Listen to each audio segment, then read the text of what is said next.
Hi, my name is Jackie Lee Price and welcome to Shadowboxruk. So, today, the Edge Gym in Romford. Yep. With Frank Ignatius. How you doing, Frank? How you doing? You all right? I'm doing good, thank you. I'm doing good. So, long time. I think the last time I saw you was a couple of years down in the Repton. 100%, yeah, it's been a while now. Yeah. It's been a while. Fast forward, now a pro. Firstly, I don't want to assume, but is it because of the whole pandemic thing that you ended up turning over? No, I turned over actually 3 months before the pandemic, 4 months before it. So I had my first fight in December 19th, and then I was supposed to have my next one, and then the pandemic hit. So I was booking in for my next one around March, April, and the pandemic basically killed all that. Want to know, first fight on the undercard, a matchroom undercard. I mean, Yeah. How much pressure was that? You know what, yeah, that year for me was a difficult year. So I actually didn't feel a lot of pressure because for me, my mum died that year. She died in April. And a lot of it actually was what prompted the transition to going pro. Because me and my dad and my mum, we had a discussion about it prior before she passed. And even though she died quite suddenly, it felt like the right decision. But because of it, I felt like approaching professional boxing felt easier, a lot easier. It didn't feel like, because I felt like life outside was harder, do you know what I mean? Having to deal with the loss of my mom and having to deal with all these things. I actually enjoyed the occasion, to be honest. I had my family sitting ringside, and it's just something I think throughout my career I've tried to make a staple of, having the close people around me as close as I can, do you know what I mean? Either ringside with me or whatever the case may be. Because for me, it's not pressure. It's a blessing to be able to perform in front of people that care about you and love you, do you know what I'm saying? Yeah. So that's how I look at it anyway. So you talk about it felt a little bit easier to step over into the pro ranks. Is that because there's a little bit more structure than there is in the amateurs? You know that you've got to be training such and such a time of day, you know which coach you're going to be working with, etc. 100%. I think it definitely suits me. I was one of those amateurs that I guess looked ahead and looked behind. So I was always constantly around pros and all these things. So I was lucky enough to have made friends as well. So I was learning from them and watching how they operated and did their stuff. So when I felt it was my time to do my transition, I didn't find it difficult. Do you know what I mean? I actually spent more time having to learn the boxing side of things than the other side, and that took a long time. But I'm enjoying it. I'm in a good flow now, and I'm in a good place. So let's take it back to the amateur days, just briefly. So you had your 20 fights, which, you came into the boxing late, you become a Repton boy, which is, that's a sound, isn't it? Sound grounding in the amateur game. And then you had 20 fights. Talk to me about what you won as an amateur. Yeah, I won the Harringay Box Cup. I won the intermediate ABAs. Those are the 2 main titles I won. And that was literally, I think I had a few finalists here and there, but that was pretty much all I won, yeah. But what is good about that is, look how, you're only in the amateur game a short time, and yet you achieved so much in that short space of time. That's true, yeah. I guess my amateur competing actively was essentially for about 2 to 3 years, so it wasn't a long time. But I was very focused, and I was lucky enough that I had a good support system around me. So they encouraged me in doing it, do you know what I mean? And I think that's half the battle sometimes, just having people around you that care about you and want you to do what you want, do you know what I mean, in terms of want you to do well, So that helped immensely. Do you know what I remember about, for some people that don't know that I'm a judge also, and I remember seeing you, actually judging you at competitions, and one of the main things was your strength and absolutely long, massively long limbs, and you didn't really have a body that looked like a boxer's, to be honest. Was that from the power lifting side of things? Yeah. So prior to getting into boxing, I was in uni, but I did powerlifting when I was 16, 17, and I ended up getting in the youth games, London Youth Games. I think I was 7th at the time, and I just briefly entered it, but I enjoyed the sport, but it was never really something that was a passion for me. But so I think that gave me my physique, I guess you could say. But for whatever reason, it never really left. So even when I was boxing, I've been boxing for years now, it's only built up more rather than left me. But it's fine. I mean, I guess now you know, back in the day, they used to say, you know, boxers don't lift weights, and you were kind of ahead of the game in that respect because you already had been lifting weights, and so, you know, and also now transitioning into the pro scene, you've kind of got that base, haven't you? Yeah.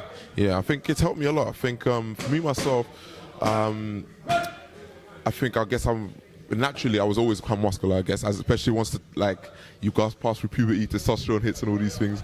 Next thing you know, your couple press-ups, you're just getting big shoulders, big chest. Do you know what I mean? It's just, so I was always blessed in that sense. But I think for me, what I enjoyed the most was the skill and the art of boxing. So constantly working at it kept me in shape.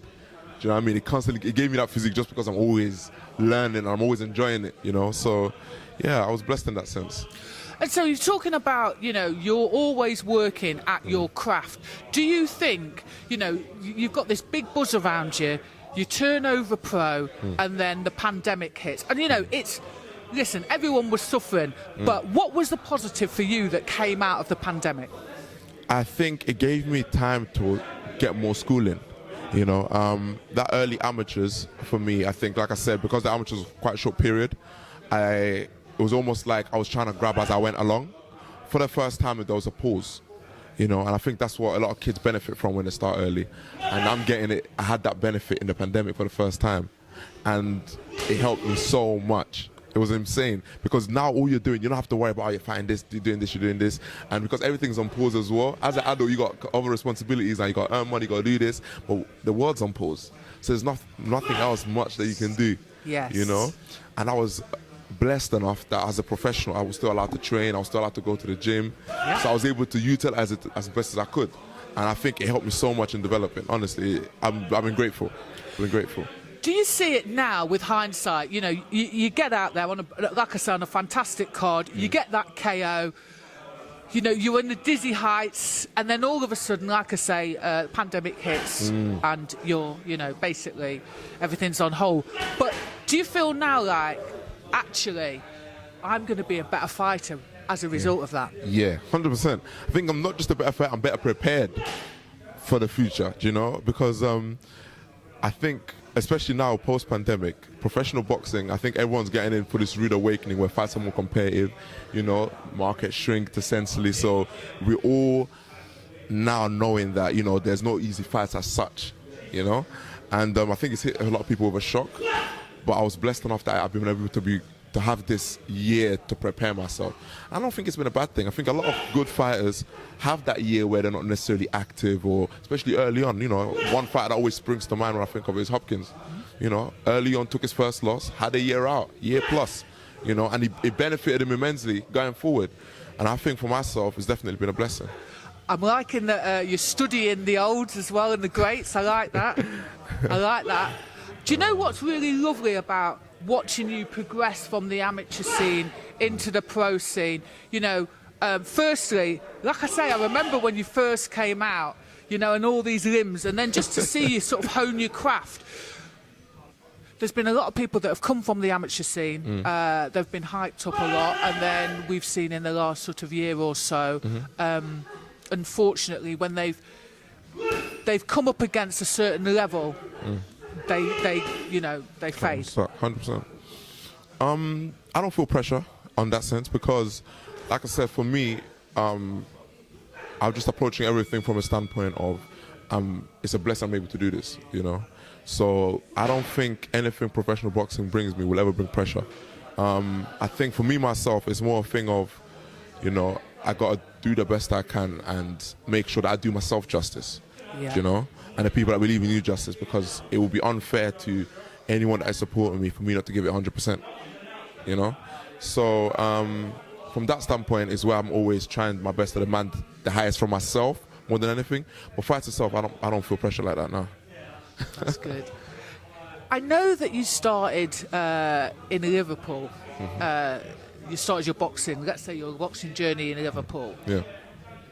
Who, other than your, let's say your amateur coaches, were your biggest cheerleaders in the sport? My biggest cheerleader would be my mother. She, ironically, was both her and my dad, actually, because both my parents, I'm very close to both of them. And But I guess with my mom, it's always a thing where when you're stepping out of the quote-unquote traditional path of you wanted to get this job and get that job, it's always the mums that say something straight away, you know? So it was always my mom that was very much involved in terms of what I was trying to do and whatnot.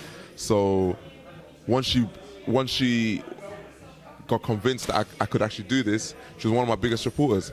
I don't remember, I think my first Haringey, the first time I went Haringey's, she was literally there ringside, like had a big old iPad screen, you know what I mean? Just standing up in the crowd screaming, you know? So literally, so, you know, yeah, she's definitely been one of our biggest supporters. And my dad as well, he's been the same, like, even because amateurs I was a bit different, I got a lot more nervous about things like for competition and whatnot. So I never really used to tell people. My parents always knew. So they would sometimes just sneak into one of my fights. They wouldn't even tell me they came, they'd just be there. And after the fight, my dad's just there standing, you know. So that must have been great though to see that. Even though you said stay away, and I understand why you would say that. They're like, no, we're not letting this moment pass. Yeah, I'm very grateful for that actually. Yeah. You know, I'm very, very grateful for that. And yeah, it's been a blessing, honestly. And sadly, you lost your mother, didn't you, in 2000? Is it 2019? 2019, yep. I mean, how has... I mean, it's just one of those things, isn't it? It's a process, I guess. But how did boxing help you through that time? I'm very grateful to boxing, especially in that time, because it gave me a reason to keep going.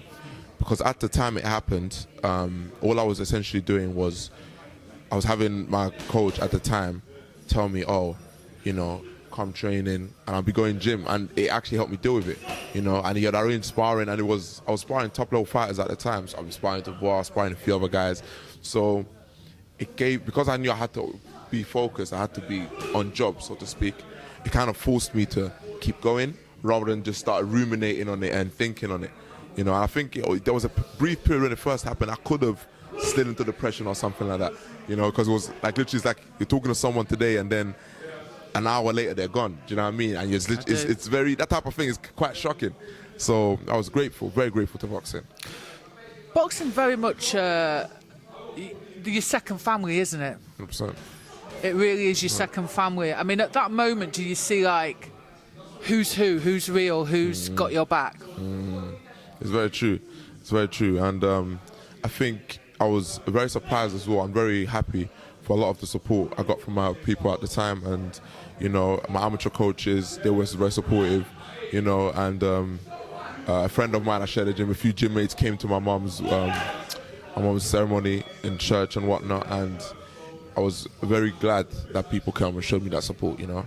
And yeah, it's been a blessing. And let's be honest, she carries on through you. So, you know what I'm saying? Yeah, she carries on through you. That's true. So, yeah, I mean, what an amazing story to, you know, just have someone like that in your life, to be honest with you. You've been blessed, and sorry, you know, the relationship was cut short, but it's always, the way I always see it, it's like it's a blessing to have had that person rather than not. Do you know what I mean? Yeah, I agree. And did you, in terms of, let's say, mental health, I guess there were periods that it was tough?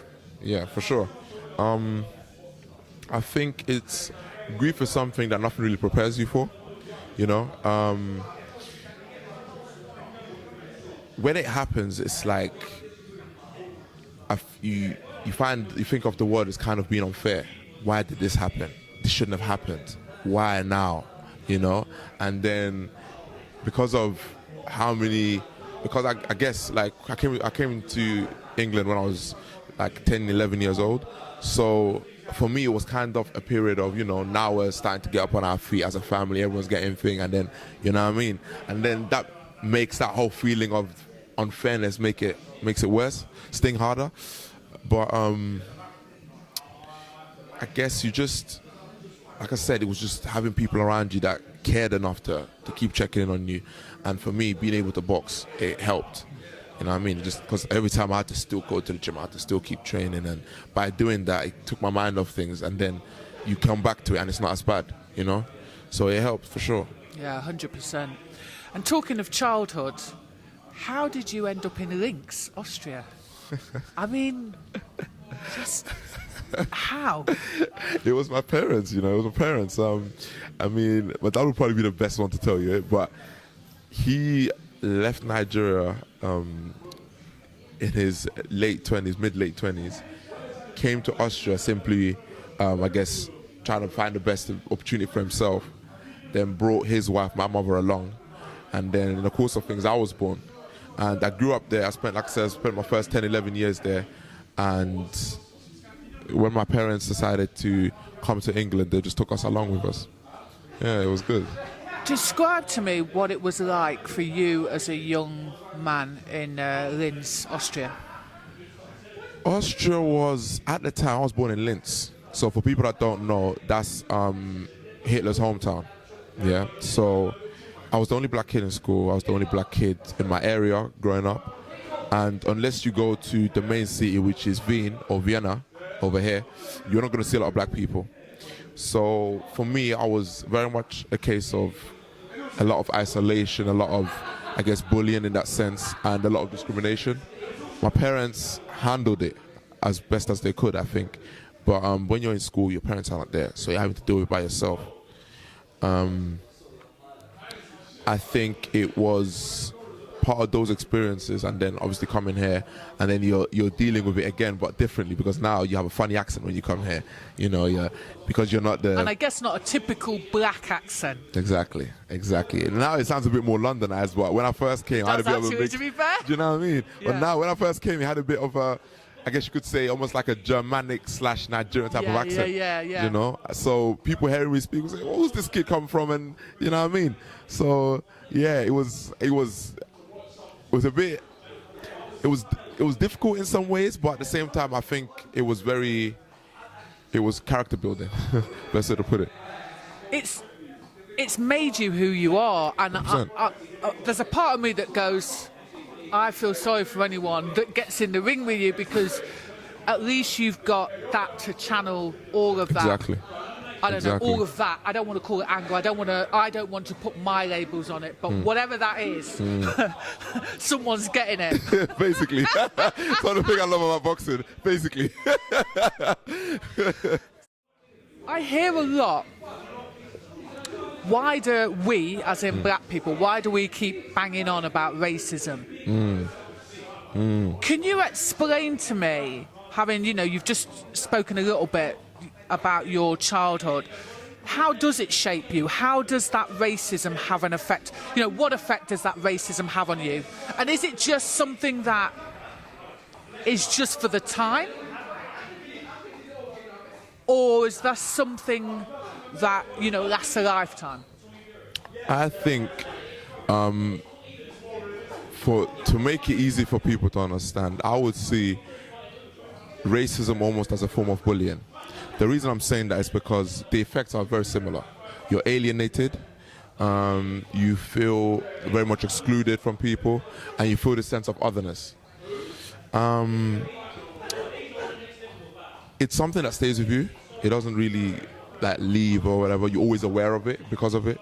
But at the same time, I think that experience, like you said, it shapes you, it molds you growing older, and it also kind of has an effect on how you deal with things and how you deal with situations.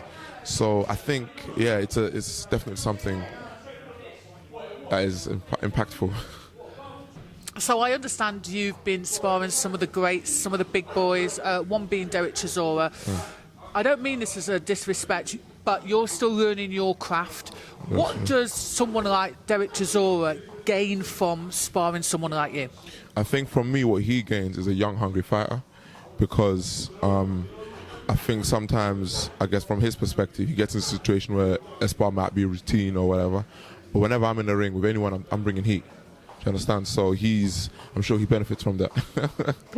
And similarly, I can't even say the word. And with regard to you, what do you get out of sparring Derek Chisora? I mean, does he have time to sit down and chat to you, give you a few tips, or is it just something that, you video it, take it back, analyse it? I don't know. Let me know.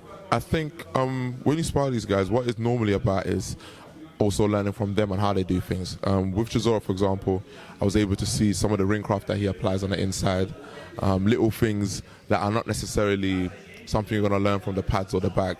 it's something you only learn when someone is doing it to you or you're doing it to someone else, and it's an eye-opening thing, and it's good. I think in terms of that, what you learn from these type of guys, these type of spars, is just how different, I guess, ring craft is applied, you know. And I think it's important as a fighter to get it early so you can make it part of your arsenal. Tell you what, you're an absolute PR dream, Franklin. Let me know when your next fight is. Do we have a date? Not yet. We're hoping to have a date soon, but as soon as I have a date, I'll let everyone know. Thank you so much for letting me just see a little insight into your story. It's been an absolute pleasure watching you from the amateurs. Thank you. Now just, at the tips of glory. Just entering that road of glory into the heavyweight division in professional boxing. Thank you so much. I'm going to keep watching your journey. Thank you very much for giving us your time. Thank you for having me.